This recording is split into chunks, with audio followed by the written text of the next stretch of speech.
pour avoir une démarche notamment d'adaptation, de préparation au changement climatique dans un contexte de gestion des risques. Et mon propos, et je vais prendre l'exemple de la montée du niveau de la mer, c'est que la démarche de préparation ne peut pas s'appuyer de façon sûre sur la seule production du GIEC. Donc, la montée du niveau marin, c'est un point d'appui en fait pour illustrer mon propos. Et en fait, c'est vrai que c'est particulièrement aigu le problème sur cette thématique-là dans les travaux du GIEC. Ça l'est moins sur d'autres aspects, hein, comme par exemple la température, l'augmentation de température de la planète. Mais du coup, je vais vous montrer d'abord ce contexte-ci, puis après comment le GIEC prépare ses prévisions et aborde la question des incertitudes et comment il faudrait faire. Et ensuite, sur cette base-là, qu'est-ce que ça donne sur la montée du niveau marin? Après, je conclurai sur finalement l'adéquation et l'utilisabilité des travaux du GIEC pour cette entreprise. Alors, d'abord, les causes de la montée du niveau de la mer. Alors moi, je ne suis pas spécialiste de ce sujet, même si j'ai quand même pas mal fait de biblio là-dessus. Hein. Moi, ma spécialité, c'est les impacts du changement climatique, c'est l'hydrologie, l'hydrogéologie. Hein.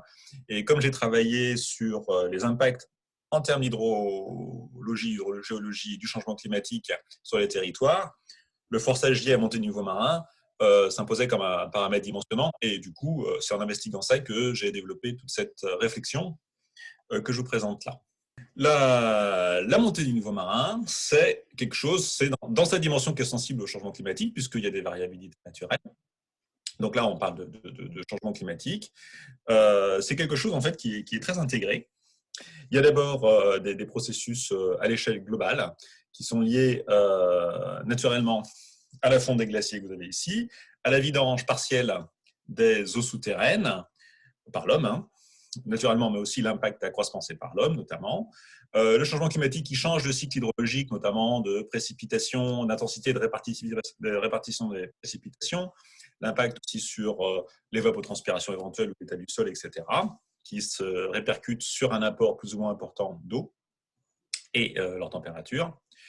Les interactions thermiques, notamment océan-atmosphère, et dans la grande circulation avec les transports énergétiques massifs.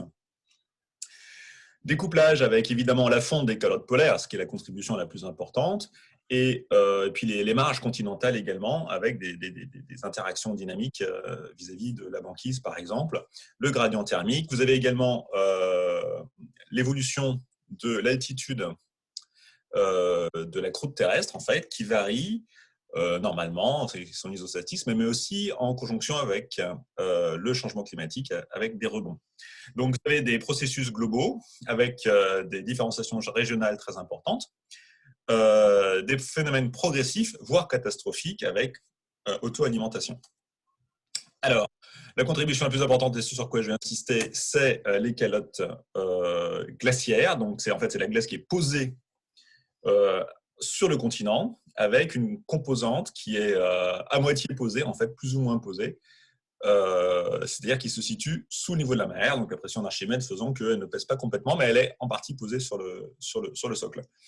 Et ces calottes, en fait, la fonte ou l'accroissement de ces calottes est lié à tout un ensemble de processus intégrés qui sont en partie couplés au changement climatique, notamment via les rétroactions atmosphériques, le fait que quand ça fond, ça s'abaisse, donc ça change les vents, ça modifie aussi les vents catabatiques, et puis les échanges à plus grande échelle. Vous avez les précipitations solides et liquides qui sont affectées naturellement par la température. Alors avec la fonte également et la terre qui est libérée, vous avez un changement d'albédo, aussi la mobilisation de poussière qui vient ensuite noircir, et augmenter, diminuer l'albédo et augmenter la température et la vitesse de fonte de la neige. Vous avez les écoulements de glaciers avec ensuite la façon dont ça se répand en mer, le refroidissement local qui peut altérer les courants marins. Le changement climatique peut augmenter des feux avec donc les suies qui se promènent et qui vont encore noircir la glace. Un flux géothermique, lui, par contre, lui, il ne change pas trop, hein, ça va. Et alors également, du côté, par exemple, de la banquise, vous avez d'une part, les courants océaniques plus ou moins chauds, venant de plus ou moins profond, qui viennent lécher la banquise et puis la calotte marine par en dessous, donc pour l'affiner, la fragiliser. et avec des interactions évidemment importantes au niveau de l'atmosphère, de réchauffement, de refroidissement, de nature de précipitation. Voilà. Donc, beaucoup de couplages locaux. Et dans ces processus ici liés aux carottes marines, nous avons des processus d'instabilité qui n'étaient pas très, très établis il y a une dizaine d'années, et donc maintenant qui sont beaucoup moins contestés, qui sont les processus d'auto-entretien et d'accélération de la fonte liés en fait d'abord à un déséquilibre en fait, donc un déplacement de cette ligne-là, qui est en fait la ligne qui sépare la zone où on est complètement posé sur le socle et la zone où on est un petit peu retenu mécaniquement par cette zone posée, mais on flotte quand même un peu. Et du coup, tant que l'apport est égal à la fonte, c'est bon, cette grounding line ne se déplace pas. Donc en état stationnaire, c'est ce qu'on a là. Est-ce que vous voyez ma souris d'ailleurs à l'occasion? Oui, oui. Vous voyez ma souris, très bien. Oui, oui. Okay. Ça va. Alors du coup, avec le changement climatique, en fait, on a une modification des températures des courants qui arrivent par en dessous, qui sont un peu plus élevés progressivement, et qui donc, en plus du réchauffement atmosphérique qui fait fondre cette calotte, qui l'affine, qui la creuse, avec des courants qui la fragilisent par au-dessus, vous avez aussi un amincissement par en dessous, qui donc du coup facilite la désagrégation mécanique. Alors, en plus de ça, il y a un autre facteur qui est ce qu'on appelle l'arc-boutant, qui fait que la banquise qui en fait flotte, qui n'est pas la calotte qui flotte, mais cette banquise, crée en fait une continuité mécanique sur des parties du socle qui effleurent ou qui sont un peu sur les côtés. Et cet arc-boutant mécanique d'une glace flottante, purement flottante, en fait, contribue à la stabilisation de la calotte marine. Et avec la fonte et sa fragilisation, cet arc-boutant aussi peut s'estomper, voire disparaître. Ce qui fait qu'en fait, on passe à une situation de déséquilibre où l'apport n'est pas suffisant pour compenser la fonte. Et du coup, vous voyez que cette grounding line va reculer. Et donc, les eaux chaudes peuvent, en plus de ça, s'immiscer par en dessous et fragiliser des zones qui ne l'étaient pas auparavant. Et là, nous avons un phénomène d'auto-entretien et d'accélération de la fonte. Donc, c'est une désagrégation catastrophique qui peut être très rapide et accentuée quand la banquise a disparu par l'effondrement de falaises glaciaires. Donc là, vous avez, c'est surtout en Antarctique sud et au Groenland qu'on trouve ces situations de calotte marine. Vous avez quelques transects ici, là pour le Groenland, ici pour l'Antarctique dit ouest et l'Antarctique est. C'est une transect. Et vous voyez que, prenons l'Antarctique ouest, vous voyez qu'une grande partie de la calotte marine est en fait pas tellement retenue, là vous voyez une grounding line, pas tellement retenue par le socle en dessous. Sur le Groenland, vous avez une très très forte hétérogénéité qui ralentit le déplacement. Vous avez bien sûr une lubrification par en dessous qui est reconnue maintenant et qui accélère la fonte, mais le processus de dégrégation est potentiellement beaucoup plus prononcé pour l'Antarctique ouest et dans une moindre mesure pour l'Antarctique est. L'Antarctique ouest reposant essentiellement sur des fonds marins. Et toute la question est là. Quelle est cette vitesse finalement de fragilisation? Est-ce que c'est très lent? Est-ce que c'est potentiel, etc. Il y a des grosses difficultés qui s'amenuisent sur la modélisation de cette chose-là parce que c'est de la mécanique 3D avec plastification extrêmement complexe et des lois qui sont encore mal connues, qui sont dépendantes d'une topographie souterraine qui est également relativement mal connue avec des propriétés de déplacement, etc. Bon, compliqué. Donc, on a beaucoup de mal à l'asseoir d'un point de vue de la modélisation, mais on a des éléments pour penser quand même que ce processus peut être très rapide. Et donc, nous sommes là dans une incertitude extrêmement prononcée qui est difficile à quantifier. Alors, comment s'y prend le GIEC, de façon générale, pour parler des incertitudes, et ensuite spécifiquement sur la montée du niveau marin? Alors, le GIEC, lui, se repose, et c'est un choix normé, c'est des contraintes de rédaction, c'est des choix de rédaction, sur une nomenclature de confiance. Voilà. Et donc la confiance, on la quantifie avec des notes, disons, on va dire, selon deux métriques. Les métriques de preuve, evidence, le type, la quantité, la qualité, la consistance, et la logique de consensus. Donc quand les gens sont très d'accord, on va vers le haut, et quand la preuve est élevée, on va vers la droite. Et le résumé pour décideurs ainsi que la plupart des chapitres du GIEC vont faire part uniquement de ce qui bénéficie d'une confiance moyenne, c'est-à-dire ce qui est au-dessus, là. Et ce qui est en dessous, même si c'est abordé et évalué au sein des chapitres, est écarté du résumé pour décideur. Le résumé pour décideur a un rôle stratégique puisque souvent c'est le seul qui soit lu en fait. Il est déjà assez gros et il y a très très peu de personnes qui va creuser dans les chapitres. Même côté scientifique, c'est relu, mais enfin bon. Voilà, donc c'est très très important d'apparaître ou pas dans ce résumé pour décideur et évidemment les courbes qui sont associées. Donc quelle est sa communication sur cette métrique? C'est faire un choix niveau de confiance. Et ce choix niveau de confiance, tout est là, pourquoi il est là et quelles sont ses conséquences. L'autre métrique, c'est, quand on peut, c'est d'assortir des intervalles de probabilité aux assertions. C'est-à-dire, en fait, on a tant de pourcents de soutien à telle affirmation et on a tel niveau de confiance sur ce pourcentage. Et donc, il y a deux intervalles qui sont utilisés, l'intervalle likely et l'intervalle very likely. Alors là, je vous illustre sur une gaussienne qui est gentille. C'est une gaussienne, donc ça veut dire qu'il n'y a pas de queue importante sur les bords. Ça s'estompe aux larges variations. Donc l'intervalle likely, c'est le fait qu'on a une chance sur 3 de se tromper. Et donc en fait, en gros, on va dire, si ça suit sa gaussienne, que on est entre 17 et 83%, c'est-à-dire cette zone-ci, et on va donner les valeurs là. C'est-à-dire, en fait, en gros, l'écart type. Et parce qu'on a une chance sur 3 d'être en dehors de cet écart type. Et puis l'intervalle very likely, qui est très probable, donc en fait, qui va englober des épisodes, des éléments moins probables, donc plus écartés de la moyenne. Et là, on dit qu'on veut avoir une chance sur 10 de se tromper, du coup, on prend l'intervalle 5 à 95%, qui est ici. Voilà. Ce qui fait environ un écart type et demi. Et quand on parle de ces intervalles, c'est indicatif, mais ce qu'on fait, c'est qu'on ne parle pas des autres valeurs. On ne sait pas jusqu'où ça va. Et notamment, les 5% les plus graves, ils ne sont pas dans l'intervalle very likely. Et puis, les 17% les plus graves ne sont pas dans l'intervalle likely. Donc, quand on parle de ces intervalles et qu'on ne parle pas des hautes valeurs possibles ou plausibles, eh bien, il y a une information qui nous échappe sur les événements très graves. Alors, moyennant ces métriques, que dit le GIEC? Donc, voici sur cette figure la montée du niveau marin. Donc, à l'actuel, vous voyez, on est déjà 24 cm au-dessus d'un niveau, disons, pré-industriel. Et donc, une montée suivant des scénarios de réchauffement, les RCP 8.5 et 2.6, volontaristes, enfin, dans les très très faibles émissions de 2.6, et un réchauffement qui converge, qui stagne. Et le RCP 8.5 est une émission maintenue. C'est un scénario relativement normal, enfin, business as usual et relativement probable. On peut faire pire, d'ailleurs. Donc, le GIEC donne en fait des estimations qui vont, dans l'autre intervalle, en gros, qui vont de 40 cm à 1 mètre de plus qu'actuellement. Et ça, c'est l'intervalle likely, c'est-à-dire on a une chance sur 3, en supposant qu'on suit une gaussienne, on a une chance sur 3 de se tromper.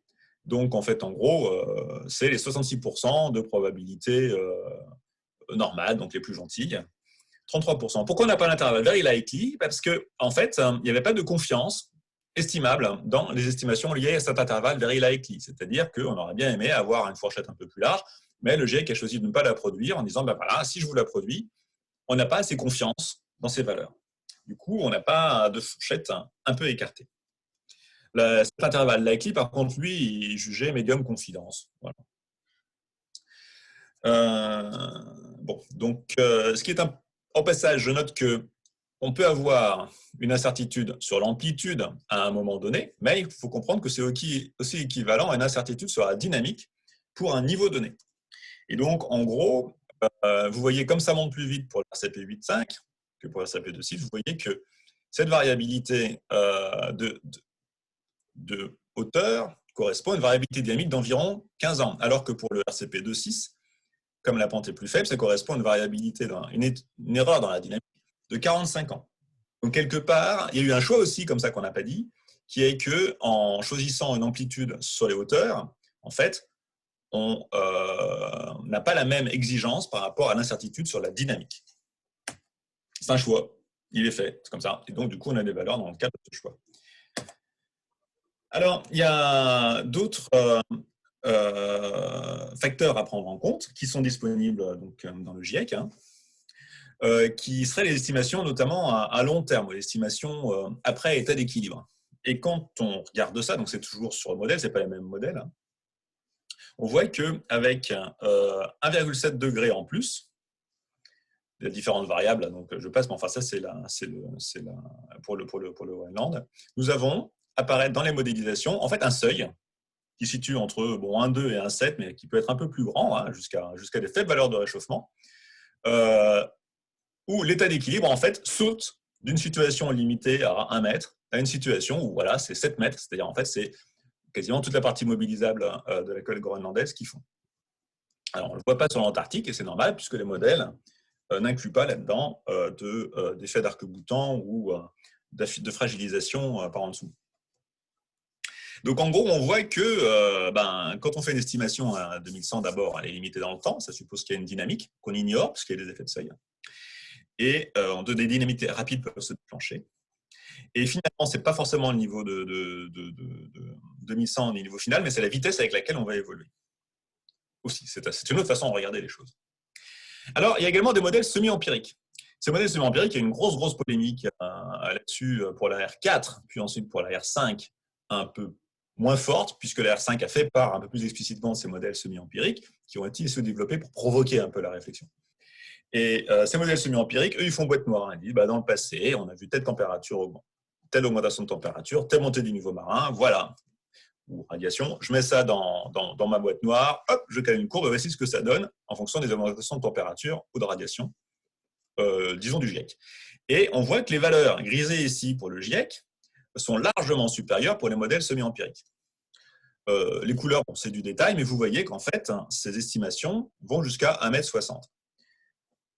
Voilà, ça, c'est les modèles de Ramsdorff. En fait, il y a d'autres aussi modèles qui interviennent. Et on ne comprend pas trop, vu de loin, pourquoi il y a une sévérité plus importante pour les modèles semi-empiriques que pour les modèles à base physique.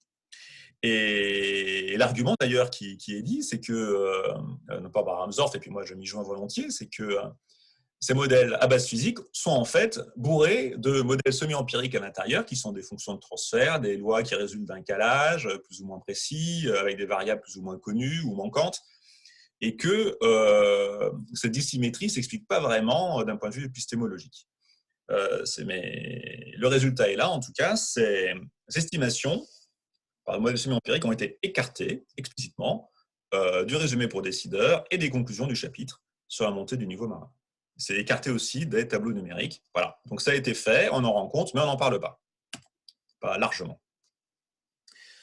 Il y a encore des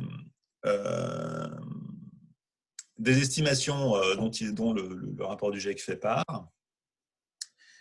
Alors, notamment qui évoquent l'effondrement donc, des calottes marines au XXIe siècle. Mais on ne peut pas le quantifier précisément. Voilà. Et si on devait le faire, on obtiendrait quelques dizaines de centimètres. Il y a aussi un tableau qui donne l'impression qu'on en parle, mais en fait, les valeurs sont ce tableau-ci. Vous voyez, en fait, ça a été estimé. La Antarctic Ice Sheet Rapid Dynamics a été estimé pour l'un B. Bon, ils ont choisi de prendre cette valeur et de la transposer pour les autres scénarios, tout en donnant l'impression que ça correspond à des évaluations spécifiques à ces scénarios, alors qu'on sait très bien physiquement que ça va être hautement variable. Donc, à la fin, on se retrouve avec un intervalle likely qui est entre 45 et 81 cm, avec un maximum jusqu'à 96 pour 2100. Et c'est un rapport en plus qui donne l'impression que, including dynamics, que les dynamiques rapides et les effondrements ont été pris en compte. Alors qu'en fait, ce n'est pas vrai. Donc, en conclusion, le GIEC a choisi d'ignorer certaines estimations. D'abord, celles qui sont jugées low confidence, donc pas médium, notamment les modèles semi-empiriques, il y avait un fort dissensus là-dessus. Les fourchettes very likely, les fourchettes hautes aussi. Et puis, les estimations dont l'indice de confiance n'est pas estimable, notamment les fourchettes hautes des fonds dynamiques. Donc ça, c'est faiblement justifié. Le vocabulaire laisse penser qu'on tient compte des dynamiques, alors c'est pas vrai. Donc on a 17% d'estimations supérieures qui finalement ne sont pas présentées. Et in fine, donc, la controverse qui existait sur le modèle semi-empirique, elle a été de fait arbitrée défavorablement. Bon, pourquoi pas. Elle n'apparaît pas dans le résumé pour décideurs, et c'est cette étape en fait d'arbitrage qui pose problème vis-à-vis de la gestion des risques. Donc du coup, il y a bien des valeurs indicatives par-ci par-là, mais pas dans d'autres chapitres, et pas dans le chapitre sur la montée du niveau marin, et qui pourrait former des pentes supérieures ou alimenter la réflexion. Et puis je reviens aussi sur l'incertitude des scénarios, puisque le scénario 8.5 est un scénario, moi, que je considère comme médian, puisque c'est le scénario le plus probable, et que les scénarios de réchauffement supérieur n'ont pas été mobilisés, ni n'ont fait l'objet de beaucoup de modélisation de la part donc, de la communauté scientifique et lors de la rédaction du rapport. C'est-à-dire en fait des scénarios avec des émissions supérieures liées à des crises, des accidents, des choses comme ça. Et là, cette réflexion sur les scénarios ne fait pas l'objet de critères de confiance. Voilà. Donc au final, nous avons une gestion incertaine de l'incertitude. Alors, comment pourrait-on aborder ces incertitudes de manière robuste pour pouvoir avoir des décisions qui tiennent compte des risques? Et nous avons en fait des biais méthodologiques et puis des biais aussi individuels. Et là, je cite Oscar Wilde, un exemple de biais: Man can believe the impossible, but man can never believe the improbable. Et c'est cette difficulté, en fait, ou ce sentiment qu'il y a cette difficulté à faire part d'événements très improbables, alors que finalement, on peut croire beaucoup plus loin. Donc là, le risque, c'est quelque chose qui bénéficie d'une nomenclature officielle. Ça fait partie de normes ISO, d'un guide. Bon, grosso modo, et dans cette famille de normes, parce qu'il y en a différentes, mais donc je précise cette origine, le risque, c'est l'effet de l'incertitude sur les objectifs d'une organisation. Alors, c'est très important. C'est l'effet, d'abord, de l'incertitude, et les objectifs de l'organisation, ça suppose qu'il y a une organisation quelque part, qui a des objectifs, qui les précise. Et donc, avec cette définition, on n'est pas dans un risque qui est quelque chose d'absolu, c'est quelque chose de relatif. C'est relatif à une communauté et c'est relatif à une catégorie d'objectifs de cette communauté. Du coup, les incertitudes, ça concerne les aléas. Les aléas, ce sont les risques prévisibles, ce sont les choses qu'on connaît. On sait que la température va varier dans un certain intervalle, on sait qu'il y a tel processus de rétroaction atmosphérique. Bon, c'est ce qu'on met dans l'analyse, qu'on a pu identifier d'une part et éventuellement qu'on a pu quantifier. Et puis nous avons les incertitudes, les imprévus, qui sont les risques donc imprévisibles. On sait que ça pourrait arriver, mais on ne sait pas avec quelle ampleur ni quelle fréquence. Et c'est l'imprévu. Et c'est quelque chose qu'on ne peut pas nécessairement quantifier. Donc il y a ces deux catégories très importantes. Et la vulnérabilité, c'est l'exposition à ces aléas et imprévus, d'une part, parce qu'on est au bord de la mer, par exemple. La sensibilité, est-ce que ce qu'on a là est sensible à la montée du niveau marin? Si c'est une centrale nucléaire et qu'elle est à 10 mètres de la mer, elle est très sensible. Et la capacité d'adaptation qui vient pondérer tout ça. Le risque, c'est l'évaluation de l'enjeu, enfin des dommages en fait, liés aux enjeux économiques qui sont donc ainsi rendus vulnérables. Voilà. Donc d'une part, première conclusion, l'ignorance, l'imprévu et les imprévisibles, n'est pas prétexte à l'absence de risque, il y a bien un risque associé. Donc si on ne met pas ces imprévus, il nous manque quelque chose dans l'évaluation du risque. Et le risque dépend des objectifs considérés. C'est donc un travail à façon, c'est un travail en fonction des risques, en fonction des situations, en fonction des acteurs qu'il faut mener. Donc par rapport à cet imprévu qu'on n'arrive pas forcément à limiter, à attraper, à appréhender, il y a plusieurs attitudes et qui présentent une maturation croissante. Ce qui est proposé par Van der Sleijs et puis de Say, enfin un certain nombre d'auteurs, c'est hug the monster, c'est-à-dire c'est ce que disaient les pilotes américains avant de partir au combat, parce que eux, ils ne savaient pas s'ils allaient rentrer le soir, ils étaient face au risque maximal. Il faut vivre avec ça. Et pour vivre avec ça, l'idée était de ne pas en avoir peur, mais en reconnaître l'existence. En gros, ça veut dire salut, je t'ai vu, mais j'y vais quand même. Et il faudra arriver à cette attitude. Donc, la première attitude de base, c'est monster. Monster, c'est le monstre, c'est l'incertitude insaisissable. Exorcisme, l'exorcisme. En gros, on essaye de chasser cette incertitude. Donc, en gros, c'est une réaction de déni. Donc, l'attitude qui suit, c'est de vouloir les réduire, cette incertitude, et on entend encore énormément ce vocabulaire. Il faut réduire les incertitudes, il faut plus de mesures, il faut plus de modèles, plus de précision pour réduire les incertitudes. Évidemment, on a beaucoup de mal à faire marcher ça, puisque plus on connaît un processus, plus on se rend compte qu'il est complexe, et plus, en gros, la capacité à décrire l'incertitude augmente. Donc, c'est pas de chance. Donc, c'est assez compliqué comme démarche. Ensuite, si on accepte ces incertitudes, l'idée d'incertitude, il y a la monster adaptation. C'est en fait, on essaye d'adapter le monstre à nos habitudes. Et du coup, on essaie de faire entrer les incertitudes dans des catégories existantes, typiquement des probabilités d'occurrence si on peut, ou des scénarios bien définis. Donc, il s'agit de quantifier l'incertitude, de quantifier la confiance. Vous aurez reconnu naturellement la démarche du GIEC. Mais ça ne suffit pas, parce qu'il y a des choses qu'on ne peut pas faire rentrer dedans. Et là, quand on s'en rend compte, c'est un embracement, on prend conscience de l'ampleur des incertitudes, mais on ne sait pas encore bien la gérer. Là, il y a différentes réactions, d'émerveillement, de respect, on n'en sait pas suffisamment, on n'en saura jamais assez, la nature va faire le boulot, elle va s'adapter, bon. Ayons foi. Et là, l'incertitude, c'est vraiment un problème, parce qu'elle est reconnue très amplement, mais comme elle n'est pas saisie dans sa complexité, elle laisse la place à des ressaisies de tous bords, et notamment des invocations pour nier les risques, ou alors des outils, comme ça a été le cas pour les différents AR, mais notamment AR4 et 5, des outils pour les sceptiques. C'est-à-dire, vous voyez, il y a une incertitude, donc on n'en sait rien. Et puis, le fait que tel aspect n'ait pas été complètement creusé, ça invalide l'ensemble et c'est monté en épingle, etc. Donc là, c'est une incertitude qui échappe à tout contrôle et qui est réutilisée d'une façon vraiment, vraiment destructive pour la capacité à agir. Monster Assimilation, c'est quand on a bien compris et qu'on s'adapte, qu'on fait avec ce monstre. Donc, il s'agit d'objectiver et d'adapter les catégories existantes d'incertitude et des catégories de réaction, c'est ce que je vais montrer. Dans ces cas-là, on tend plus vers une transparence des positions en disant on ne sait pas ci, on ne sait pas ça, on ne peut pas en parler, mais c'est là, on va essayer de documenter. On accepte que tout ne soit pas définitif dans la connaissance parce qu'il y a des controverses, on fait état de ces différentes options, comme l'avait fait par exemple le comité d'éthique sur l'euthanasie. Ils n'avaient pas convergé sur un avis, mais sur une diversité d'avis. Voilà, on n'est pas d'accord, donc il y a ceux qui pensent ceci, ceux qui pensent cela. Il faut l'accepter, et pourtant, il va falloir décider dans ce contexte, mais finalement, c'est ce qu'on fait tous les jours. Donc finalement, ce n'est pas tant un problème que ça. Donc le GIEC se situe là, en tout cas dans la R5. Dans l'exercice en cours, il y a peu de raisons, enfin, on ne voit pas trop de signes que ce soit très différent, malheureusement, mais ça demande à être analysé quand ça sortira. Et vous avez donc Monster Assimilations, ce courant qu'on appelle post-normal science, donc la science post-normale. C'est pas vraiment une science, c'est plutôt une communication. Dont je vais vous parler plus précisément. Alors, je parlais de catégories d'incertitude. Donc, il y en a 4. Les incertitudes liées aux aléas, donc qu'on connaît, celles qu'on peut quantifier en gros. Vous avez les risques avérés, donc dans cette catégorie 2, ceux dans l'occurrence, la fréquence d'occurrence peut être mesurée. En gros, on peut faire des stats avec.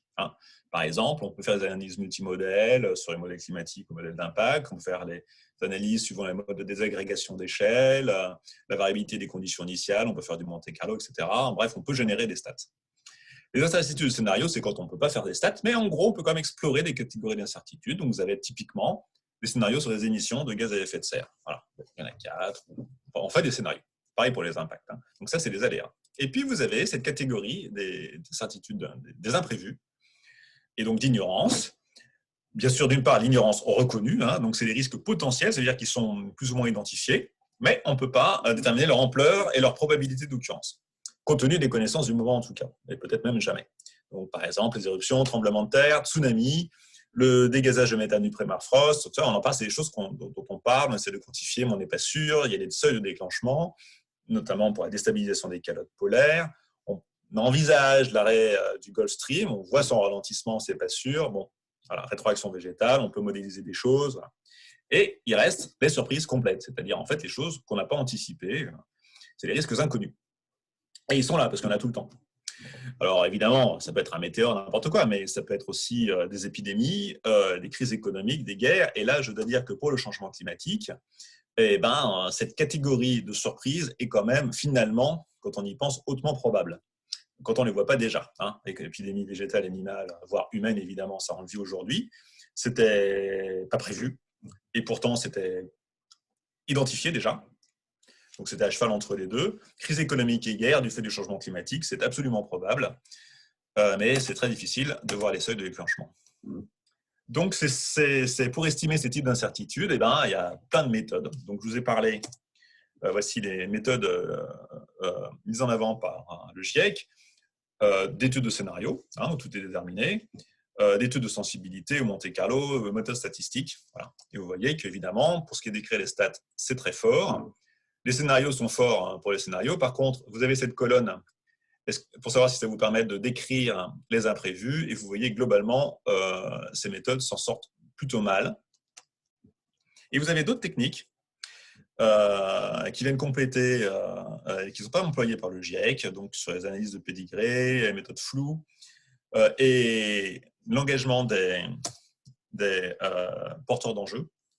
Les assurances aussi sont très avancées dans leur analyse de risque, forcément. L'extended peer review, c'est-à-dire en fait une revue des risques par ou avec les porteurs d'enjeux, et qui aussi s'appuie sur la littérature grise et pas seulement sur la littérature scientifique.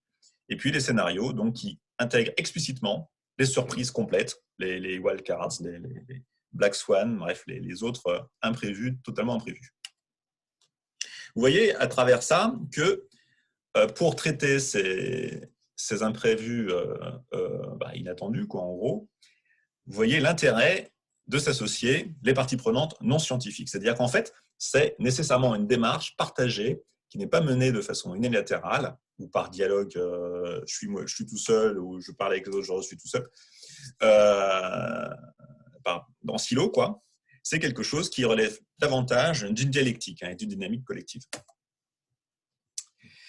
Alors, comment les décrit-on rapidement ? Je vous ai parlé des incertitudes qui sont quantifiables.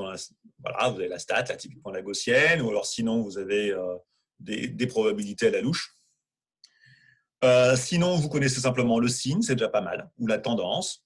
Par contre, ça peut être ambigu, c'est des tendances opposées, également plausibles, voire des ignorances effectives complètes. Vous voyez qu'à chaque fois, on les décrit avec des outils différents, voire parfois uniquement qualitativement. Donc le GIEC, évidemment, est explicitement donc, dans ces premières tendances, le plus souvent. Alors, comment agir face à ces incertitudes ? Tout est là. Donc, vous avez des principes directeurs. Premièrement, sur les risques avérés, vous avez la prudence. C'est quand on peut mesurer les risques d'occurrence, on fait une sorte de ratio, de calcul, coût-avantage, des choses comme ça. Sur les risques toujours avérés, mais dont on n'a pas les statistiques, on fait plutôt de la prévention avec des scénarios, on essaye de se préparer à des changements qualitatifs. Mais néanmoins, c'est toujours des risques avérés. Et vous avez la précaution qui s'attache à compléter la démarche sur les risques potentiels, connus, inconnus, etc. Donc, à mesure que l'incertitude augmente, les mesures doivent être plus versatiles et plus ouvertes en fait à l'inconnu. Voilà, donc c'est le principe de précaution. Alors, il est connu différemment suivant les uns et les autres. Parfois, il est invoqué dans certains contextes où on dit si on a la moindre incertitude, on ne fait rien. Ça a été invoqué notamment, par exemple, pour les médicaments. Bon, là, il s'agit d'une vision beaucoup plus nuancée, où en gros, on essaye justement de dimensionner le taux d'incertitude et de l'action ensemble. Et les stratégies d'action, justement, dépendent donc du niveau d'incertitude avec des mesures de plus en plus versatiles. Vous voyez prudence, prévention, précaution en vert. Et les différentes approches de gestion des risques, de l'incertitude plutôt. Donc évidemment, l'approche GIEC, statistique qui est bonne, scénario qui est bonne aussi, en tout cas pour les scénarios d'émission, mais évidemment très très inefficace pour la gestion des épisodes non avérés, d'incertitude non avérée. Vous avez différentes méthodes. Les méthodes donc, de renforcement de la résilience apportent beaucoup vis-à-vis des risques donc, inconnus. Encore, ça peut être discuté. Le management adaptatif dont on cause beaucoup, en gros, ça veut dire je fais des tout petits gestes à vue. Je m'adapte, mais à vue. En gros, je n'anticipe pas. Donc, c'est pas mal du tout. Ça a beaucoup d'efficacité d'un point de vue d'optimum local, mais finalement, sur le long terme, avec des risques importants, ce management adaptatif est très risqué. Donc, le principe de prévention avec des analyses sur scénario, il est assez bon, mais il est toujours mauvais dans la mesure où les scénarios si les scénarios ne tiennent pas compte des incertitudes qu'on n'a pas mises dedans, quoi, et notamment des imprévus. Et le principe de précaution, donc, qui est fait pour ça. Voilà. Alors, évidemment, il ne s'agit pas de jeter le bébé avec l'eau du bain. Toutes ces méthodes et toute cette dynamique peuvent être mises en marche conjointement sur un même territoire pour différents enjeux et différents acteurs. Donc, on va plutôt vers le bouquet. Voilà. Alors, je voudrais insister qu'en fait, cette question d'incertitude est déjà en partie traitée par les chartes existantes. Hein. C'est juste que ces chartes ne sont pas forcément mobilisées comme il faudrait. Et notamment, il y a plusieurs chartes d'expertise qui reconnaissent que les controverses doivent être intégrées dans le discours, dans l'évaluation, et qu'il est déjà prévu de faire part des avis divergents. Pareil pour la charte de l'expertise privée, qui est très avancée là-dessus.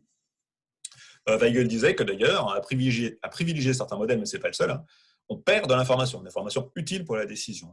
Alors je voudrais dire quand même à ce stade que c'est pas parce qu'on reconnaît qu'il faut faire état des avis divergents qu'il faut faire état de n'importe quel avis divergent. Hein, la démarche scientifique est toujours sous-jacente, c'est-à-dire que les avis divergents on peut les prendre en compte seulement s'ils sont soutenus scientifiquement. C'est-à-dire qu'il faut qu'il n'y ait pas suffisamment de matériaux scientifiques pour invalider tel ou tel avis. Donc évidemment, c'est pas parce qu'on a un académicien des sciences qui dit qu'il n'y a pas de réchauffement climatique et donc son avis diverge qu'il faut en faire part. C'est une erreur, dans la mesure où la preuve scientifique est établie que son avis n'est pas tenable, hein, et surtout quand il est insincère. Donc voilà, il faut faire attention à rester quand même nuancé et rigoureux dans ces étapes-là. Voilà. Alors, les indices de conscience, vous aurez compris que choisir des indices de conscience, c'est une perte d'indication, c'est une perte d'information évidente. Hein. Ça écarte les résultats qui sont non consensuels, potentiellement utiles, les résultats d'incertitude élevés, et évidemment ceux quand on n'a pas pensé. Pareil pour ce qui est de l'arbitrage des controverses, les critères d'arbitrage ne sont pas forcément adaptés en fonction des enjeux. Le résultat, c'est que le GIEC garde surtout les estimations de modèles à base physique. On n'a pas de borne supérieure et en plus, voilà, l'information peut être présentée de façon incomplète, voire trompeuse, même si ce n'est pas forcément volontaire, mais c'est le résultat. Donc au final, par rapport à ce que j'ai dit, on constate que le choix de la méthode du GIEC, ce qui avait un objectif à un moment donné, notamment dans des négociations et pour obtenir l'adhésion, pour faire face en fait, à un risque très fort d'attaque par les climato-sceptiques, en tout cas pour ce qui est de construire des politiques d'adaptation et d'action, ne satisfait pas. On constate déjà que ça ne satisfait pas les critères des chartes d'expertise. Déjà, c'est donc en gros, ça ne rentre pas dans les chartes d'expertise. Ce n'est pas l'expertise voilà. Normalement, ça ne devrait pas être considéré comme ça. Et c'est non conforme au principe de précaution. Voilà. Alors, les éléments majeurs, on pourra revenir dessus si jamais il y en a qui doutent que ça existe. Voilà, il y a une petite liste. Voilà, donc on est sur des choix arbitraires. Alors, j'avance un petit peu. Il y en a qui soutiennent que, et de façon argumentée, que le jugement d'expert, même s'il n'est pas quantifié, est tout à fait recevable pour une expertise. Hein, voilà, donc ça abonde. Et notamment qu'il ne faut pas se limiter à une seule approche, par exemple par modèle à base physique ou par modèle numérique.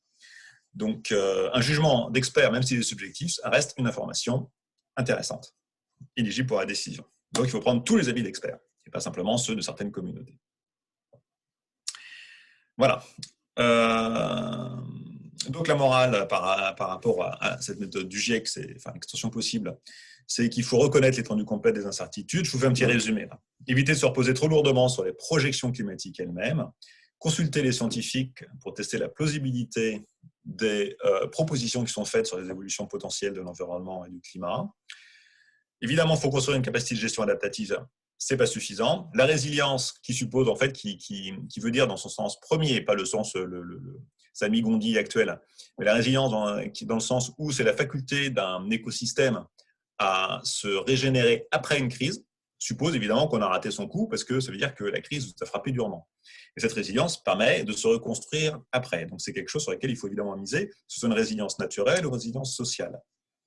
Donc, le principe de précaution, il faut envisager l'ensemble des futurs plausibles et associer les porteurs d'enjeux aux différents niveaux. Pourquoi ? Parce que finalement, c'est eux qui prennent les décisions et c'est eux qui vont assumer les conséquences de ces décisions. Mais il n'y a pas que ceux qui prennent les décisions, il y a aussi ceux qui seront touchés par ces décisions. Donc, en gros, les citoyens, les gens sur le territoire, les activités économiques qui vont prendre de plein fouet les éventuelles erreurs dans les prises de décision. Donc, en fait, ils doivent être associés à cette démarche. Et là, c'est là qu'on peut avoir un processus de décision robuste, mais d'abord, c'est pour un territoire, un enjeu donné, et on voit que c'est plus une question de dialogue et de dynamique sociale, de répartition de la responsabilité et des choix. Voilà. Alors, dans ce nouveau contexte, je reviens sur la montée du niveau marin. Quelle valeur, finalement, il faudra envisager quand on est un territoire qui veut s'adapter au changement climatique et spécifiquement à la montée du niveau marin? Alors, déjà, on regarde les valeurs plausibles et indicatives, hein, comme expliqué. Donc, on va les piocher dans les rapports du GIEC. Donc, à R4, on était entre 20 et 60 cm. Bon, à R5, entre 30 et 1 mètre. Bon, c'est pas le même intervalle, c'est embêtant. Si ça change tout le temps, quand on fait une adaptation sur 30 ou 50 ans, c'est embêtant quand même que ça change aussi vite. Donc vous avez différentes estimations plus ou moins dans la R5 et plus ou moins par modèle, notamment RITS, etc. Donc vous voyez, en fait toutes ces estimations, que ce soit par méthode à base physique, par modèle semi-empirique, dont je vous ai parlé, c'est plus élevé, ou des modèles qui explorent des voies d'estimation, notamment là vous avez un modèle physique hydrofracturation avec plein d'arc-boutants dont j'ai parlé. Voilà, polar, un important article, 3,50 m à l'horizon de 2,1 m. Et à l'état final, 17 mètres d'augmentation. Donc, il faut bien réfléchir à ce à quoi on veut s'adapter. Hansen, donc c'est un modèle empirique tout simple, 5 mètres. Vous avez Horton avec des avis d'experts, cette fois-ci, qui vont jusqu'à 7 mètres. Et la plupart des réponses voilà, vont sont inférieures à 2,50 m. On est très très loin du mètre de la R5. Bon, Garner a fait une revue de la littérature. On arrive à défourcher jusqu'à 2,4 mètres. Alors, évidemment, on peut se demander pourquoi on se réduirait à 1 mètre si l'ensemble de la communauté scientifique donne une fourchette aussi élevée. Mais bon, globalement, on est entre plus 1 et plus 2 mètres. Vous voyez que finalement, quand on regarde ces chiffres, le maximum de la R5 est finalement peut-être bien le minimum de ce qu'on pourrait avoir quand on tient compte de l'ensemble des incertitudes. Cette revue d'experts d'Horton en 2013, qui en a eu plusieurs, était intéressante parce que du coup, elle ne se basait pas sur des modèles, mais sur les avis, exclusivement des avis. Et la question, c'était en gros, quelle serait la montée du niveau marin en 2100, par exemple, ou en 2300. Et puis, pour vous, suivant deux scénarios. Le scénario 8.5, RCP 8.5, ou 2.6, un peu limité. Et vous faites pareil que pour le GIEC, vous nous donnez des intervalles likely et very likely. Voilà. Bon. Et donc, du coup, voici les réponses de ces experts. Donc, sur l'intervalle likely, ça c'est l'intervalle du GIEC, puisqu'il n'a pas présenté l'intervalle very likely. Vous voyez qu'on est entre 20-30 cm et puis beaucoup, 6 mètres, mais que, pardon, ça c'est quand même la façon de le lire, que globalement, pardon, je vais y arriver, voilà, que normalement il y a un truc qui devrait s'afficher. Voilà. Voici les estimations du GIEC ici. Globalement, elles sont très très souvent supérieures à la borne maximale donnée par le GIEC. Et souvent, ce sont les mêmes auteurs que ceux dont les articles ont été repris par le GIEC. Attention. Donc, dans un même contexte, une parole ne donne pas finalement les mêmes ordres de grandeur. Si vous demandez à quelqu'un ce qu'il faudrait mettre dans le rapport du GIEC compte tenu de ces règles, il dirait, ben voilà, on serait jusqu'à 1 mètre. Et si vous lui demandez qu'est-ce que lui en pense indépendamment, ben, il va vous dire ça. 1 mètre, 2 mètres, 3 mètres, 4 mètres. Et donc cet intervalle est quand même très faible par rapport à l'ensemble des avis. Vous voyez que 2/3 des avis sont supérieurs à 1 mètre au maximum donné par le GIEC. 2/3 des avis. Et 1/3 des avis supérieurs à 1,50 m. Donc 1,50 m n'est absolument pas une valeur à négliger puisqu'il s'agit de 1/3 des avis. Donc, ça veut dire qu'il y a quand même pas mal de monde qui pense que ça peut être supérieur parmi les scientifiques. Donc quelle valeur prendre? Je n'ai pas d'avis moi là-dessus. Ça dépend des enjeux. 2,50 m, 1,50 m, voilà, ça dépend. Ensuite, il y a... ça c'est la même chose. Donc il y a encore une autre vue d'expert de Bamber avec des intervalles un peu plus resserrés, voilà, jusqu'à 1,78 m. Bon. Voilà, il pense que d'après cette revue, la montée du niveau marin augmenterait moins vite. Voilà. Mais quand même, après, sur les horizons lointains, quand même beaucoup, vous voyez, 2 mètres, 4 mètres, 10 mètres pour l'intervalle very likely, 4,7 mètres pour l'intervalle likely, et la médiane étant à 2 mètres. La médiane à 2 mètres. C'est-à-dire 50% des scientifiques pensent qu'en 2300, on aurait 2 mètres de montée du niveau marin. Alors, d'ailleurs, là, vous avez les valeurs données par le GIEC qui sont en bleu, puis les valeurs qu'on se trouve dans la littérature. Et vous voyez quand même que, curieusement, les valeurs du GIEC sont quand même très inférieures aux valeurs qu'on trouve dans la littérature, et ça, c'est à cause du processus de sélection des valeurs. Bon, alors, on peut aussi regarder dans le passé pour voir, évidemment, comment ça s'est passé.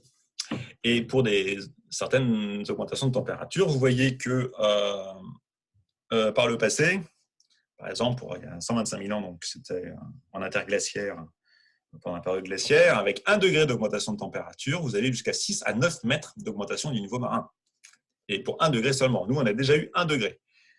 Donc, est-ce que ça veut dire qu'on a 6 à 9 mètres qui risquent d'arriver, même si on arrête le réchauffement brutalement? C'est une question ouverte.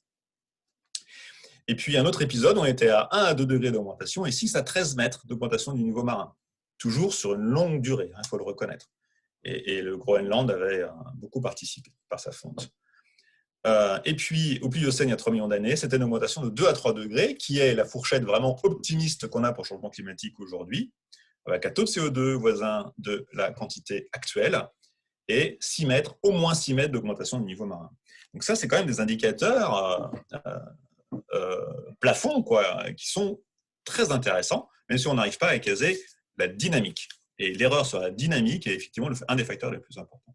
On peut aussi regarder ce qu'ont fait les voisins, parce qu'ils ont peut-être réfléchi avant nous. Et là, vous avez New York City qui a engagé une réflexion avec un comité d'experts mixte, scientifiques, décideurs et un peu tout le monde, pour savoir ce qu'il faudrait faire. Et là, ils ont choisi, la question n'était pas « donnez-moi la valeur moyenne ou un intervalle centré », mais « how bad can it be ?» Vous remarquerez une différence complète de stratégie. On ne vous demande pas la fourchette qu'il y a autour d'une valeur moyenne, likely, very likely si vous voulez, on vous demande la valeur maximale que ça peut être, de façon plausible. Et en gros, ils ont pris le 90e pourcentile d'une inondation centenale. Donc, ils ont fait une expertise ciblée, etc., etc. Je ne reviens pas sur le détail, mais au final, ils ont d'ailleurs révisé leur valeur une fois. Ils ont utilisé une valeur de projet de montée du niveau marin, c'est-à-dire de valeur à laquelle il faut se confronter pour savoir quelle est l'étendue du risque et si on prend des décisions acceptables d'un point de vue du collectif qui est concerné. Donc, ils ont choisi 2,50 m. Et je précise que ça a été révisé à la hausse, suite à 2 expertises successives. Et vous voyez du coup les zones qu'ils ont décidé d'abandonner en fait en termes de protection. Donc ces espaces verts, c'est des zones à faible valeur ajoutée, etc. Ils ont choisi de s'organiser par rapport à cette valeur très élevée du montée du niveau marin. L'histoire de la Tamise a aussi eu sa prospective, notamment parce qu'il y a une concentration de niveau de la mer, du coup, due à une conjonction des épisodes de vent qui concentrent dans la Manche les dépressions, notamment, et les courants. Bon. Et ils ont choisi une valeur ultime haute de 4,2 mètres. Sachant que le scénario pour lequel ils veulent pouvoir résister est d'1,50 m. Donc, ils ont pris une décision de risque assumée. En gros, ils savent qu'ils risquent de se tromper si jamais ça dépasse 1,50 m, mais ils se préparent à éventuellement ce que ça aille plus haut. Et donc, avec des dispositifs anticipés pour faire face à des augmentations éventuellement plus hautes. Les Pays-Bas, qui sont évidemment, comme vous en doutez, très très exposés à la montée du niveau marin, eux ont eu leur propre prospective. Alors, ils ont été un peu plus modestes. Il faut dire que les enjeux sont tels que c'est difficile. C'est important, c'est difficile de faire face à des risques aussi élevés d'un point de vue social. Mais eux, ils sont allés jusqu'à 1,3 m et en 2200, 2 à 4 mètres. Donc, ce n'est pas des valeurs qui sont très, très robustes, mais ça témoigne quand même d'une autonomie par rapport aux valeurs du GIEC et une dynamique à façon sur le territoire, avec repli stratégique, etc. Donc, pour résumer les estimations d'intérêt, pour savoir quel pourrait être le risque dû à la montée du niveau marin, donc pour résumer, vous avez donc ces valeurs-là pour les New York, la Tamise, les Pays-Bas, mais aussi dans la R5 en fouillant dans d'autres chapitres, notamment le chapitre irréversibilité, jusqu'à 7 mètres. Dans un autre chapitre intermédiaire, mais absent la version finale, sur l'instabilité ouest-antarctique, 3 mètres. Sur le climat passé, 5 à 10 mètres dans la R5 toujours, voire 20 mètres, si on inclut le Pliocène et qu'on fait le calcul nous-mêmes, puisque ce n'est pas visible dans le rapport lui-même. Voilà. Le passé Hansen Marine, vous avez jusqu'à 35-60 mètres, liés à des traces laissées dans l'environnement sur certaines îles. Dernière interglaciaire, 6-9 mètres, ce sont des exemples. Et ce qui est important dans cette dernière estimation, c'est qu'avec une augmentation de la température de 1 à 2 degrés, l'estimation la meilleure, il y a des incertitudes, c'est de 1,6 mètres par siècle. Donc, ce qui, quand même, renforce le caractère plausible d'une augmentation de cet ordre-là au cours du XXIe siècle. Et qu'a fait la France ? En 2019, la valeur choisie pour l'élaboration des plans de prévention des risques littoraux, malgré toutes les alertes que j'ai pu faire, et alors que les pays étrangers font autrement, le gouvernement, le ministère français a décidé de donner comme valeur de référence plus 60 cm. Et cette valeur s'impose comme cible dans les plans de prévention, c'est-à-dire que si vous l'avez fait, on ne vous reprochera rien, et si vous voulez faire pire, on va vous le reprocher. Alors, un commentaire d'un auditeur que je préfère laisser anonyme en disant « Mais pourquoi vous avez choisi si peu ?» Vous savez très bien que ça va être plus que ça. Et la réponse, c'est que si on avait pris plus 1 mètre en 2100, ça aurait été la révolution. Et là, vous voyez comment la considération des impacts politiques de la parole scientifique dans une expertise est polluée par le risque politique et la position individuelle des gens pour ce qui est d'assumer des valeurs normatives de projets comme ça. Voilà. Donc en gros, ça témoigne de la difficulté en France d'avoir une parole d'expertise objective et de résister aux enjeux d'une part, et d'autre part, la difficulté du processus de décision et donc normatif ici, pour l'adaptation au changement climatique, d'avoir des valeurs qui sont difficiles à soutenir d'un point de vue sociétal. Alors après, derrière, on a différentes stratégies pour se protéger. On envoie le scientifique devant en lui demandant de dire la valeur, mais ce n'est pas nous qui lui avons demandé, ou alors on gomme la valeur, ou on en discute off. Enfin, tout ça, ce sont des pis-aller qui rendent notre pays, finalement, dans une situation d'impréparation par rapport à la montée du niveau marin. Bon, voilà. Donc, je vais passer sur d'autres valeurs supplémentaires, mais il faut quand même retenir que le changement, la montée du niveau marin, c'est un processus qui débute seulement. Les courants océaniques, en gros, c'est de l'ordre de 2000 ans, 500 à 1000 ans, un peu plus la dynamique, donc c'est très lent. Bien sûr, ça peut aller plus vite dans certains cas parce que la pression se propage très très rapidement, notamment vis-à-vis du ralentissement du Gulf Stream, ou alors par rapport au changement de température, un début de changement de température dans les eaux sous l'Antarctique.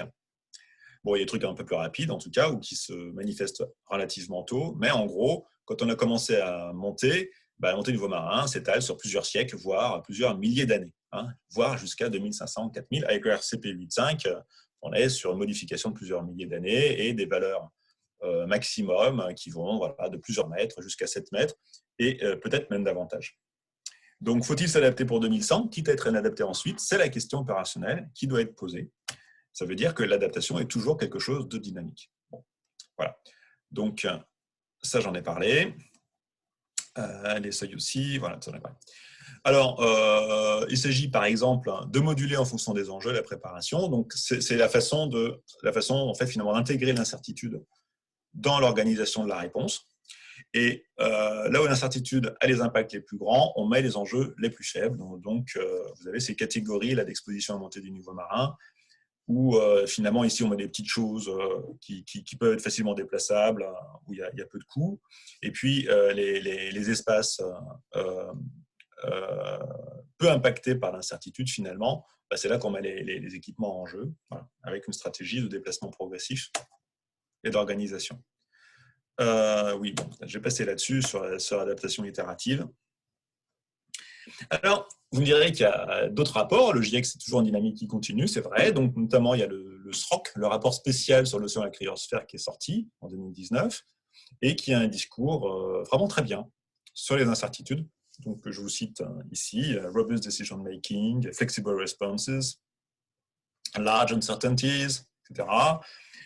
Il parle même d'ailleurs d'un concept qui était peu évoqué avant, qui est la tolérance des porteurs d'enjeux au risque, ou l'aversion au risque dans l'autre sens. C'est très bien. Tout ça est absolument positif. Et puis finalement, quelles valeurs sont mises en avant? Les mêmes qu'avant. Voilà. Donc, vous voyez par exemple l'AR5, finalement, la communication du GIEC sur montée niveau marin, entre 60 et 90 cm ou 1 mètre, et le SROC, c'est 10 cm de plus. Voilà. Donc, c'est encore une occasion manquée, puisqu'on est complètement en dessous des amplitudes liées à ce qu'on sait qui pourrait arriver de manière plausible, et donc toujours dans l'impréparation par rapport à ce risque, et singulièrement pour la France. Voilà, donc du coup, pour revenir sur le GIEC, sa méthode et principe de précaution, donc vous avez compris que je veux dire que le principe de précaution est inapplicable avec les informations données par le GIEC. Du coup, l'adaptation est forcément biaisée, ce qui nous amène évidemment à des risques de maladaptation. Alors, le problème, c'est que le GIEC a une expertise qui est normative, c'est-à-dire qu'en fait, il est surtout en France, c'est particulier en France en tout cas, il est très difficile d'avoir un discours qui est différent de celui du GIEC. Et les éminents et très compétents scientifiques qui sont au GIEC ont aussi une grosse difficulté à assumer le fait de dire autre chose que ce qu'ils ont dit dans le cadre du GIEC. Parce qu'ils ne sont pas forcément sensibles au fait que la parole dépend du contexte et de la question posée. Et voilà, c'est aussi quelque chose que je me propose de clarifier dans d'autres conférences. Là, il est vraiment nécessaire de passer de monster adaptation à monster assimilation, c'est-à-dire en gros d'assumer pleinement le fait que les incertitudes sont très fortes et qu'on ne peut pas y répondre uniquement avec les méthodes habituelles. Par contre, entre les deux, si on commence à parler des fortes incertitudes, du coup, il y a cette peur du débat, du déni à cause des amplitudes des risques, d'une part, et puis aussi du débat qui va se créer autour d'éléments qui ne seront pas très soutenus scientifiquement, plausibles, c'est ça qui est difficile. Ce n'est pas inattaquable, le plausible, donc la démarche doit être claire et ça doit être accepté. Donc, j'ai quand même pas critiqué l'expertise du GIEC en général, parce que c'était très bien, c'était très utile. Ce que je veux bien être précis, ce que je critique, c'est l'usage qui est fait de cette expertise en dehors du contexte original. Et ça, il faut quand même le garder en mémoire. La mission du GIEC était ambiguë dès le départ, à cheval entre synthèse scientifique et expertise, parce que c'est une synthèse scientifique, c'est ça qui est écrit, mais dans la pratique, on attendait du GIEC qui soutienne une décision qui l'accompagne des négociations. En plus, dans un contexte où l'adhésion devait être obtenue pour commencer à agir, qu'il y avait des climato-sceptiques très puissants, très organisés qui attaquaient et qui utilisaient toute petite parcelle d'incertitude pour ensuite monter en épingle et attaquer l'ensemble de la démarche de façon très construite, avec des tas de gens payés très cher pour le faire, et plein de modalités différentes. On notera aussi qu'il n'y a pas de charte d'une méthode imposée à la commande sur les controverses, qui est un préalable à la construction d'une expertise. Il y a quand même un biais scientifique lié à la surreprésentation de la communauté de modélisation à base physique. Et c'est une communauté très importante qui d'ailleurs a beaucoup profité de cette publicité.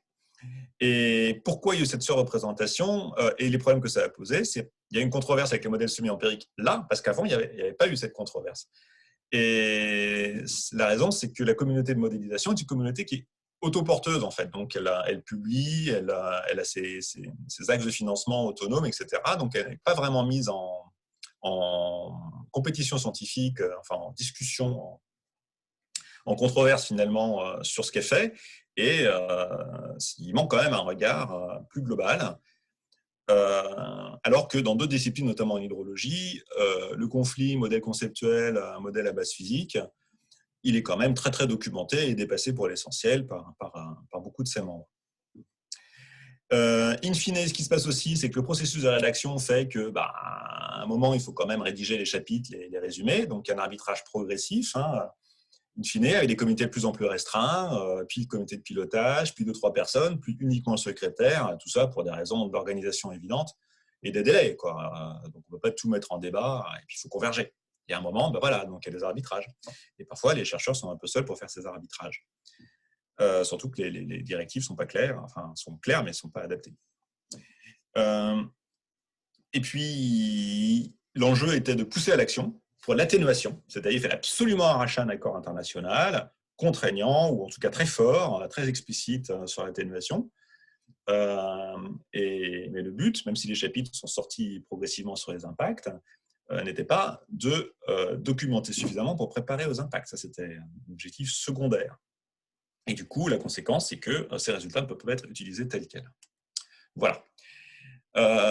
Finalement, le problème, c'était que le GIEC a été en position d'être à la fois traducteur et médiateur, c'est-à-dire, alors que les rôles sont séparés, doivent être séparés. Traducteur, c'est la synthèse des connaissances, sans rechercher le consensus, on fait état des dissensus, des controverses, sans les arbitrer, et on intègre des valeurs indicatives dont la preuve est faible, voire pour lesquelles on est incapable de dire si la preuve est faible ou pas. Et la tâche de médiateur, qui est celle de traduction, enfin non, pas traduction du coup, de portage de la parole scientifique pour la décision. Donc, pour les décideurs, c'est donc un travail d'interface. Ce n'est pas de la science, c'est de l'interface science-politique, parce qu'il faut sélectionner l'information, adapter en fonction des enjeux et en fonction des acteurs. Et ça dans une dynamique. Et à ce moment-là, on choisit les éléments de niveau de confiance pertinents, et particulièrement lorsque l'aversion au risque est forte, ou les enjeux très élevés, eh bien, il faut apporter des informations qui sont moins consolidées, mais qui sont quand même plausibles pour éclairer la prise de décision. Et du coup, s'il y a ces deux rôles, et là, il faut aussi des mandats différents avec des procédures différentes. Donc, c'est vrai que le GIEC devrait surtout s'occuper de la synthèse. Enfin, il devrait, et puis pour la négociation, il faudrait qu'il y ait une dynamique différente de négociation à façon sur la production pour la décision, en l'occurrence, par exemple, pour les tractations à l'ONU, ou alors que sur les territoires, il se détache explicitement du caractère normatif des résultats du GIEC et qu'il mandate des expertises particulières qui refassent en fait un petit peu cette médiation à partir de données scientifiques plus larges. Donc il faut recréer, puisque le GIEC, avec ses arbitrages, n'est pas allé jusqu'au bout de cette démarche. Voilà. Bah, écoutez, j'ai fini, je vais m'arrêter là. Je vous remercie pour votre attention. J'étais un peu vite, mais bon, globalement, ça va. Et puis, bah, écoutez, je suis à l'écoute de vos questions. Merci. Bonjour. Vous dites qu'en France, on est très conservatif avec 60 cm et que sans ça, c'était la révolution. Mais en quoi c'est la révolution? Un fait est un fait. L'eau monte, elle monte, point. Alors après qu'elle monte 30 cm de plus ou 30 cm de moins, le problème, comme vous avez dit, c'est dans le temps qu'il arrivera. C'est peut-être pas en 2050, en 2100, mais en 2150. Le fait est là, quoi. Il y a pas de... Donc en quoi c'est la révolution de dire quelque chose qui va se produire? Voilà. Ah, bah oui. C'est une excellente question de fond, en fait. C'est lié en partie à notre capacité à nous projeter dans quelque chose d'effrayant ou de détestable. Et il y a la réaction psychologique de protection par déni, mais il y a aussi foncièrement le fait de ne pas arriver à envisager une situation qui est catastrophique, parce que le monde est trop différent. Et alors, d'un point de vue politique, ça se traduit immédiatement par des tensions. C'est-à-dire que si je vous parle, là, je vais parler d'un mètre, dans les expertises que j'ai menées quand j'étais à l'Office national de l'eau, la question c'était le marais Poitevin, montre-t-on des résultats de simulation, le marais Poitevin est englouti par les eaux. Et là, les acteurs politiques de territoire n'avaient pas du tout envie de montrer des scénarios à la population où il n'y a plus de marais Poitevin. Eh oui. Et alors, donc il y a ces deux processus. Et puis, il y a aussi le fait que, peut-être en France singulièrement, mais pas que en France, la décision et la proposition des alternatives territoriales, l'État se sent responsable de les proposer. Et alors, du coup, ça veut dire qu'il assume aussi la gravité de son discours. Et puisque c'est lui qui le prédimensionne. Et du coup, en face, on peut lui reprocher de ne pas avoir fait ceci, cela, etc. Le changement de paradigme qu'il faudrait dans notre pays, ce serait de comprendre qu'une décision qui impacte des collectifs, des porteurs d'enjeux différents, que ce soit les citoyens, bon, bien sûr les contribuables, les entreprises, les associations environnementales, tout ça un petit peu, tout le monde, quoi, tous les acteurs territoriaux, ils ont droit à la vérité, hein, et ils ont droit aussi à évaluer collectivement les risques qu'ils sont prêts à courir et comment ils vont faire face à ces risques collectivement. C'est-à-dire que ça nécessite une dilution, une répartition de la responsabilité des décisions qui n'est pas simplement celle de l'État, qui pense qu'il doit tout décider et qui doit normer toutes les décisions, mais vers le collectif qui va effectivement faire le choix local et assumer les conséquences du choix. Voilà. Là, c'est quand même... Et alors en France, on est quand même desservi par des habitudes où on attend que la décision vienne d'en haut et que les responsabilités soient portées par en haut. Il est quand même important, localement, de s'organiser, de faire face collectivement. Je suis géologue de formation et je connais très bien les histoires de montée du niveau de la mer en fonction des périodes. Donc je sais que quand on parle de 60 cm, ça me fait sourire parce que moi je suis habitué à des dizaines de mètres. Mais bon, évidemment, je ne parle pas sur 50 ans, donc c'est la différence. Mais globalement, si on faisait fondre, ne serait-ce que l'Antarctique, c'est pas 10 mètres qu'on aurait, c'est 50. C'est ça les ordres de grandeur. Donc ça, mais c'est dans le temps, c'est au milliers d'années que ça se rend. Voilà. Ouais. Mais il y a des études plus récentes que j'ai citées qui montrent des dynamiques de fonte qui sont beaucoup plus élevées dans certains interglaciaires. Hein. Vous avez vu, hein, 1,6 m par siècle, pardon, par siècle. Bon, c'est des estimations, hein. Mais c'est des ordres de grandeur qui deviennent crédibles du coup. Et sur plusieurs siècles cumulés, on atteint rapidement des très hautes valeurs. Et puis, dans la mesure où il y a des effets de seuil, On ne sait pas où est le seuil, mais on sait qu'une fois qu'il est franchi, si la montée est lente, elle est inexorable vers des valeurs extrêmement élevées. Voilà. Donc, à partir du moment où on a déstabilisé certaines calottes, cette partie de la calotte antarctique, voire groenlandaise, ben voilà, c'est parti, en fait. Et c'est un changement d'état d'équilibre. C'est une bifurcation. Et là, donc, c'est 6 mètres pour l'Antarctique est et ouest, non 7, et puis 6 pour le Groenland, quelque chose comme ça, pour ce qui est des parties les plus vulnérables. Médiatrice scientifique au Palais de la Découverte. Et je n'ai pas très bien compris, à un moment donné, vous avez parlé de l'avis d'experts sur des valeurs de montée de niveau des eaux qui seraient différentes de celles qu'ils donnent dans le GIEC. Oui. Et d'où vient cette différence? C'est le contexte. C'est-à-dire que dans un cas, dans le cas du GIEC, on fait la synthèse de rapports, on fait la synthèse d'articles écrits. Alors déjà, un scientifique, lui, il n'écrit pas tout ce qu'il sait. Il écrit ce qui correspond à une démarche aboutie, donc de toute façon, il y a toujours un délai entre le moment où il écrit et le moment où il sait, enfin où il connaît des choses. Et aussi, il ne met que les éléments qui sont prouvés. Et les éléments qui ne sont pas sûrs, il ne les met pas. D'une part, donc quand on fait une synthèse d'articles, on rate cette connaissance un petit peu variée, intime du scientifique. Et d'autre part, il y a un deuxième arbitrage qui est qu'on ne met dans le GIEC que des informations qui rentrent dans un intervalle likely ou very likely, et avec un intervalle de confiance. Donc, il faut qu'il y ait un consensus, il faut qu'il y ait des preuves d'un certain niveau, etc. Donc, qui écarte toutes les valeurs plausibles, qui pourtant apparaissent aussi dans certains articles. Donc, ça fait 2 éléments. Et quand on demande aux scientifiques son avis, comme ça, quel est votre avis? Hop, votre avis, vos sentis, etc., qui a beaucoup de valeur en soi, puisqu'il y a l'intuition, il y a tout un corpus derrière, des impressions non démontrables, mais acquises, des convictions, quoi. On ne met pas des convictions dans un article scientifique, on met des trucs prouvés. Et là, ils disent ce qu'ils pensent. Et s'ils ne peuvent pas prouver qu'à moyen terme, la déstabilisation dynamique des calottes antarctiques va arriver, il peut quand même dire que, ouais, d'après lui, en 100 ans, on va avoir 1 mètre ou 2 mètres à cause de ça. C'est ça, voilà. Et dans ce cas-là, dans le rapport du GIEC, ça ne peut pas être écrit, ça, du genre, si on veut donner une valeur qui entre dans le cadre Henri Cartype, c'est ça, mais on sait par ailleurs que patati patala, et du coup, on risque que ça ne soit pas cette valeur-là, mais qu'elle soit plus élevée. Ça ne s'écrit pas. Non, ça ne s'écrit pas. Donc, il y a eu des débats. Je vais admettre. Il y a eu des débats parfois violents, verbalement en tout cas. Il y a eu des débats très très durs au sein du GIEC pour savoir s'il fallait les mettre ou pas. Et notamment, c'était Ramstorff qui s'est beaucoup exposé d'ailleurs et qui a mis les pieds dans le plat. Et notamment, qui a ensuite balancé, puisque c'est comme ça, vous voulez des articles, et j'ai fait des articles avec mon modèle conceptuel. Mais non, le GIEC a décidé cette forme-là dans un contexte particulier qu'il justifiait sans doute, et donc qui a décidé d'écarter tout ce que vous dites. Voilà. Ok, merci.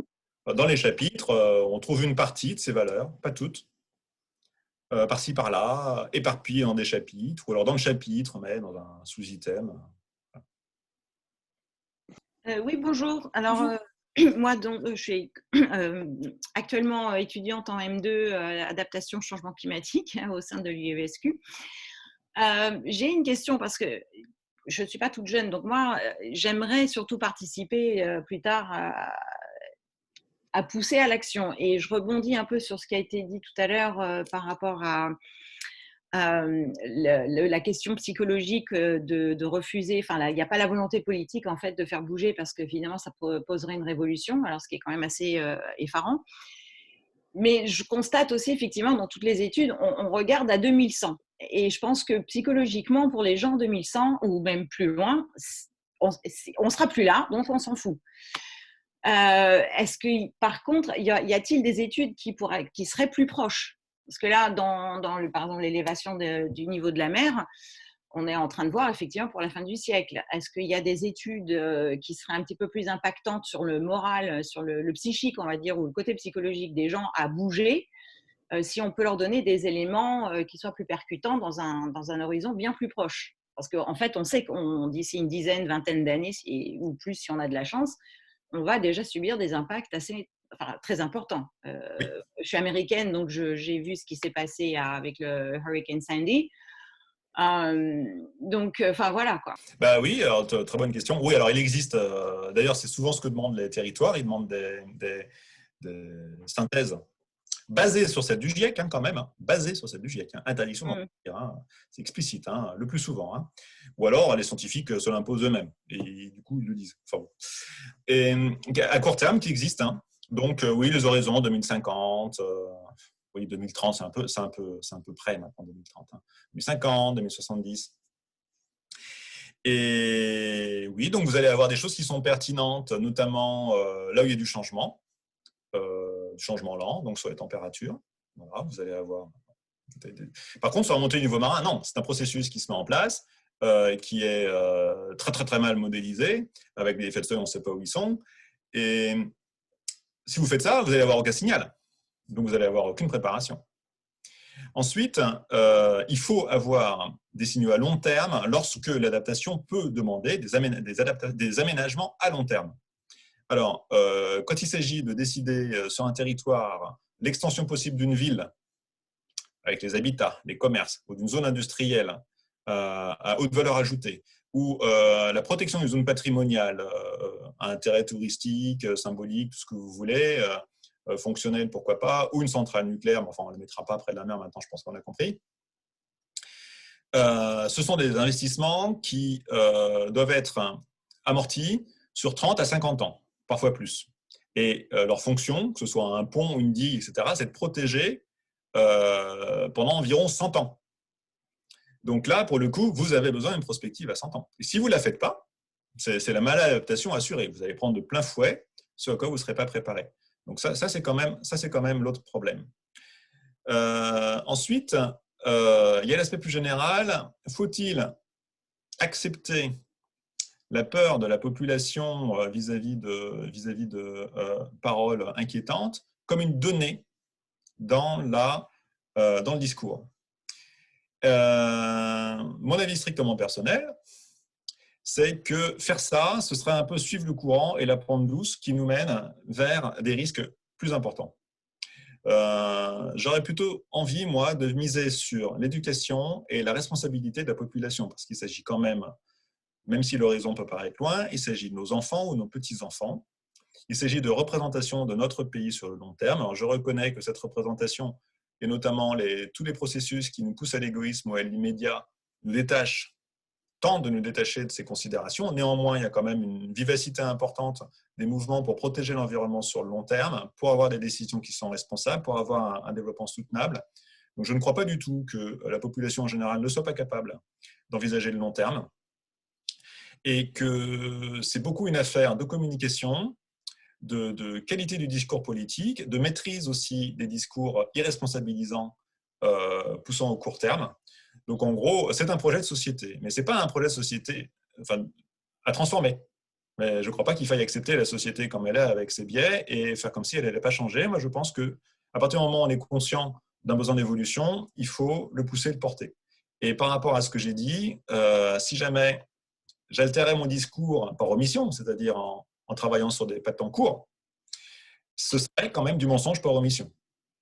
Et que je suis désolé, les faits sont comme ça, donc ça vous dérange, mais c'est la réalité. Et ensuite, moi, ma responsabilité de scientifique, c'est de dire les choses. Et ensuite, la responsabilité de citoyen, c'est de les entendre. Voilà. Mais il n'est pas dans mon intention de caresser les gens dans le sens du poil pour leur faire croire que finalement, de ne pas leur dire que ça peut se passer différemment. D'ailleurs, j'ajoute à ça que c'est vraiment aussi une question de posture par rapport à la catastrophe, hein, qui est dans nos cultures, qui est quasiment absente en fait. Hein. Il faut que les choses se passent bien. Pourtant, ce n'est pas les catastrophes qui manquent, hein, qu'elles soient environnementales ou sociales. Et là-dessus, nous devons tous progresser collectivement. Donc, voilà, je milite pour l'éducation et pour que les gens soient de plus en plus capables d'avoir une attitude responsable vis-à-vis du catastrophisme. Le catastrophisme n'est pas un vice, hein, c'est une qualité de discours qui dérange, mais qui peut être nécessaire. Ouais, réaliste. En fait, vous confirmez ce que je pensais. J'ai été enseignante. J'ai été enseignante pendant une dizaine d'années aux États-Unis. Et donc, je veux cumuler justement mes compétences pédagogiques avec maintenant mes connaissances avec ce master pour justement pousser le discours et améliorer la communication pédagogique, en fait, pour justement aller dans le sens que vous venez exactement de décrire. Donc, mais bon, on se heurte quand même à beaucoup de biais et surtout les pushbacks au niveau campagne de désinformation, enfin, comme on a déjà pu voir pour la pandémie, et ça existe depuis longtemps. Enfin, moi, ça fait 15 ans que j'essaye de réveiller les connaissances, enfin, la conscience sur la crise climatique.